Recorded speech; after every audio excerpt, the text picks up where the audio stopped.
بسم اللہ الرحمن الرحیم۔ السلام علیکم ورحمۃ اللہ وبرکاتہ۔ حضرت ابو ہریرہ رضی اللہ تعالیٰ عنہ سے روایت ہے کہ رسول اللہ صلی اللہ علیہ وسلم نے ایک دن خطبہ دیا اور اس میں فرمایا، اے لوگو، تم پر حج فرض کر دیا گیا ہے، لہٰذا اس کو ادا کرنے کی فکر کرو۔ ایک شخص نے عرض کیا، یا رسول اللہ صلی اللہ علیہ وسلم، کیا ہر سال حج کرنا فرض کیا گیا ہے؟ تو رسول اللہ صلی اللہ علیہ وسلم اس کے جواب میں خاموش رہے اور کوئی جواب نہیں دیا، یہاں تک کہ اس شخص نے 3 دفعہ اپنا سوال دہرایا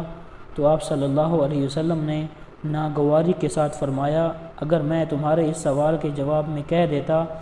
کہ ہاں ہر سال حج فرض کر دیا گیا ہے تو اسی طرح فرض ہو جاتا اور تم ادا نہ کر سکتے۔ اس کے بعد آپ صلی اللہ علیہ وسلم نے ہدایت فرمائی کہ کسی معاملے میں جب میں خود تم کو کوئی حکم نہ دوں، تم مجھ سے حکم لینے اور سوال کر کے اپنی پابندیوں میں اضافہ کرنے کی کوشش نہ کرو۔ تم سے پہلی امتوں کے لوگ اسی لیے تباہ ہوئے کہ وہ اپنے نبیوں سے سوال بہت کرتے تھے اور پھر ان کے احکام کی خلاف ورزی کرتے تھے، لہٰذا میری ہدایت تم کو یہ ہے کہ جب میں تم کو کسی چیز کا حکم دوں تو جہاں تک تم سے ہو سکے اس کی تعمیل کرو، جب تم کو کسی چیز سے منع کروں تو اس کو چھوڑ دو۔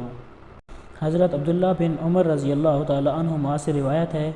کہ ایک شخص رسول اللہ صلی اللہ علیہ وسلم کی خدمت میں حاضر ہوا اور اس نے پوچھا، کیا چیز حج کو واجب کر دیتی ہے؟ آپ صلی اللہ علیہ وسلم نے فرمایا، سامان سفر اور سواری۔